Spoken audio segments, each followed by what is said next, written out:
तो आज हम एक CGL मेंस की प्रॉब्लम देखेंगे जो कि 29 जैन 2022 के अंदर पूछी गई है।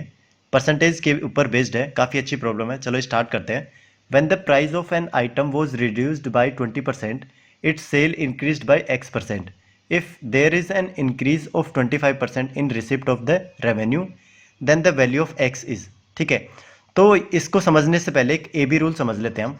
AB रूल क्या बोलता है, अगर कोई दो वेरिएबल्स मल्टीप्लाई के अंदर है, let's say x Y multiply के अंदर है, और उनमें से एक वेरिएबल प्लस एक्स से इंक्रीमेंट या डिक्रीमेंट हो रहा है, या और दूसरा वेरिएबल प्लस वाई से इंक्रीमेंट या डिक्रीमेंट हो रहा है, तो उसमें जो नेट चेंज आता है ना, नेट चेंज वो क्या होगा, वो होगा X plus Y plus X into Y by 100। ठीक है, तो ये AB चेन रूल होता है यहाँ पर। तो इसी को यूज़ करके हम इस प्रॉब्लम को सॉल्व करेंगे। तो यहाँ पर देखो, प्राइस के अंदर जो रिडक्शन हो रहा है ना, कितना हो रहा है, 20%। मतलब प्राइस हमारा माइनस का 20% डिक्रीज हो रहा है। एंड जो सेल इंक्रीज हो रही है ना, सेल वो कितना हो रहा है, X% से इंक्रीज हो रहा है। ठीक है, तो जो टोटल रेवेन्यू होगा वो कितना होता है हमारे पास, प्राइस इंटू सेल्स।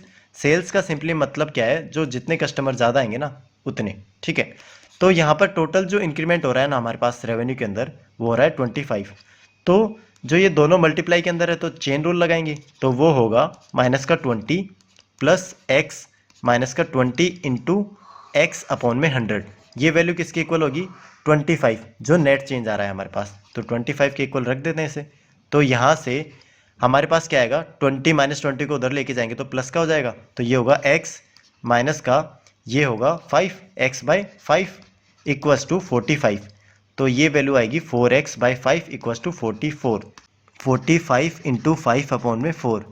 तो यहाँ से वैल्यू आई मेरे पास x इक्वस टू 55 2 520 और 2 22/4। तो सिंपली 225 को 4 से डिवाइड करेंगे तो ये आएगा 520 5 6 24। तो 56.25 के लगभग मेरा, या फिर यस 56.25 के लगभग मेरा आंसर आएगा। तो ए के ऑप्शन के अंदर है 56 से स्टार्ट, तो ऑप्शन सी मेरा यहाँ पर करेक्ट आंसर होगा। Thank you.